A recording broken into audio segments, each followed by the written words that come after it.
friends, welcome back to my channel. If you're new here, my name is Amanda and I'm sitting in a new spot today, and that's only because it's later in the day and the sun is in a weird spot, which is casting weird shadows. So I switched it up a little bit. I kind of actually like it.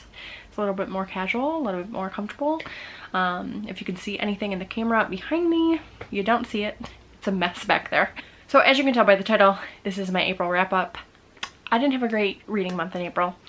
I read a total of 7 books and I DNF'd another, and I did not finish my April TBR Pursuit TBR. So I know in my May TBR Pursuit video I said that I was going to finish it, and I lied to y'all because I did not finish it. Just wasn't feeling it. I had a rough last week in April, and I just couldn't do it. So hopefully I can get to it this month. Otherwise I'm going to have to give myself a punishment of some sort next month. We'll worry about that then. But let's talk about what I did read. The first book that I read in the month of April is The Wedding Party by Jasmine Guillory. This is a continuation of the companion series that goes along with The Wedding Date. The Wedding Date follows a woman who meets a guy in an elevator, asks him to be her date to a wedding. They fall in love, things ensue, and each book after that follows a different set of characters that are somehow tied to the first set of characters. This wasn't my favorite. So it's pegged as a hate to love, which I do enjoy, but I would say this is not that. The characters dislike each other, but that's due to a bad first impression and miscommunication when they meet for the first time. And if there's anything that I hate in a book, it's the miscommunication trope. I absolutely hate it. That actually happened later on in this book as well, and it bothers me so much. Like, we're all adults. Why can't we just have a conversation? I don't understand it. And I know I'm not the only one. Plenty of people dislike that trope, and I am no exception. So I give this one 3 out of 5 stars. Wasn't my favorite, but I still did enjoy it. I read this for the readathon, the 24-hour readathon that happened at the beginning of the month. So I'm glad I finally read it, but wasn't my favorite. So we'll see what I think about the next book in the series, because it does follow this main character's mother when she goes off on holiday, which I did not realize. And I wasn't in love with these characters. The next book that I picked up is The Guest List by Lucy Foley. This is the second time that I've read a Lucy Foley book, and I will say I enjoyed this one better than The Hunting Party, but I didn't love it. I really liked it. I thought it was a really great thriller. So this is a thriller set at a wedding on a private island in Scotland, and during the wedding there's like this storm, so the atmosphere is really great, and someone dies, and then you're trying to figure out like who died and how they died, what happened. I loved it. I thought it was great. It had all the elements in a thriller that I want. Trigger warnings on this one for self-harm, suicidal ideation, and what else? I don't know if it was miscarriage. I believe miscarriage. So just trigger warning for those things, so they are in here. But I really did enjoy it. I thought it was great, and I definitely will be picking up more of Lucy Foley in the future. And then I read Every Vow You Break by Peter Swanson. This is one of my most anticipated releases of the year.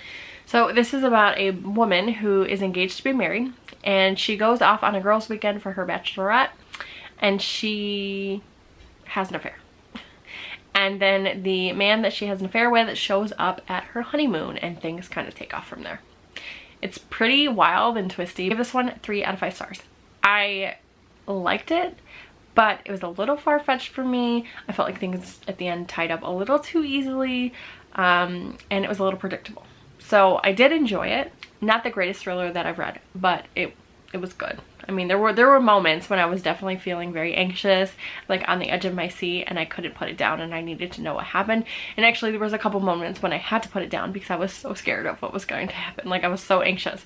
So I mean, it did do its job as far as that. I love when thrillers do that, like have you on that, not even thrillers, but books in general, like have you on the edge of your seat, like wanting to consume it faster to figure out what's gonna happen. Like, that's the greatest feeling, right? But unfortunately there was just things that like didn't sit well with me. Pretty decent read. Not the best, but pretty good. So the next book I picked up is The Ravens. This is by Daniel Page and Cass Morgan, and this follows a sorority of witches. Something sinister is going on at this college campus, and these girls are trying to figure out what's happening, who's doing it. You get dual perspective, so you get the perspective of Vivi, who is the new freshman pledging the Ravens, and then you get the perspective of Scarlett, who is in the running to become president of the Ravens. She's a junior, I think, about to be a senior. So these things start happening, and they kind of have to work together to figure out what is happening. There's evil lurking, and they have to figure out why. I gave this one 3 out of 5 stars. I enjoyed it for the most part. It was extremely predictable. I predicted almost every single thing that happened in here. And it ended pretty well, like tied up with a bow, but there's a sequel. So I don't really know where the sequel's gonna go, and I'm not sure if I'm interested. And then I picked up Jane Steele by Lindsay Fay. I should have, by all accounts, loved this book, but I actually DNF'd it after 120 pages, which makes me really sad. So this is a retelling of Jane Eyre, where Jane Eyre is a serial killer, which sounds fantastic, right? But I couldn't care less. It was written very weird. I have not read Jane Eyre, so maybe Jane Eyre is written the same way, and I wouldn't like that either. But it was written weird. I didn't like the writing, and I didn't care about the characters. And I tried. I really tried. But I just couldn't get into it. And I have too many other books on my shelf to waste time on something that I'm not enjoying. So I DNF'd. So after that, I picked up the audiobook of My Friend Anna. This is by Rachel Deloach Williams. This is a true crime novel, but it doesn't follow, like, it's not like your typical true crime. Like, it doesn't follow like a murder mystery. It is a fraud case. So this is the case of the fake German heiress that I'm sure most of you guys have heard about. I had heard about her, but I had not like done much research into it. I just have heard about this book and wanted to give it a try. The author is actually the woman who was scammed by Annadelby, who is the fake German heiress. I will tell you, I gave this one, I think 4 stars, 3.5, 4 stars. It's someone's like true account of what happened in their life, so I feel weird like even rating it at all. But the way it was written, I don't know, I didn't really like it, like the writing style in the beginning half of the book, and then the book kind of picked up and it got better and I was more invested in the story. I do feel like Rachel was a little bit naive. Just like, I mean, she's telling her own story, and just the things that she was saying like were huge red flags to me. Maybe I'm just not a very trusting person, and I'm like thinking everyone's out to get me or everyone's a scammer. I don't know, but I was just like, girl, how do you not know what is going on here? Like, how are you trusting this person so faithfully? You're not even that great of friends with her. Like, I don't know. But I wasn't there, so who am I to judge? I can't judge her. Obviously, she went through something very traumatic that changed her whole life, and like, you know, that's crazy. But actually, the Netflix is doing a mini-series on Annadelby and her life. And I just read that like she was getting money, like people were paying her in cryptocurrency in jail. Like, people love her, and I just don't get it. Like, you're a scammer. Why are you putting all your faith in this person? Like, ugh. Gross. But it was enjoyable. I'm glad I read it. It was quick, and it broke up the month a little bit. So, and then finally I picked up Heir of Fire. This is by Sarah J Maas. I thoroughly enjoyed this. I really liked it. This is the 3rd time that I've reread it now. I gave it 4 out of 5 stars this time around. Last time I read it, I gave it 5 out of 5 stars. I gave it 4 out of 5 stars for a couple of reasons. Wanted more of Manon and Abraxos. I didn't get that, so that's just sad. And Dorian and Kale were bothering me like most of the book. Like, they were really annoying me, and I hated reading from their perspective. So I just didn't like it. Rowan kind of got on my nerves a little bit too, but that's to be expected. By the end of it, I was like, okay, I like you again. But yeah, I'm just having a really good time with this reread.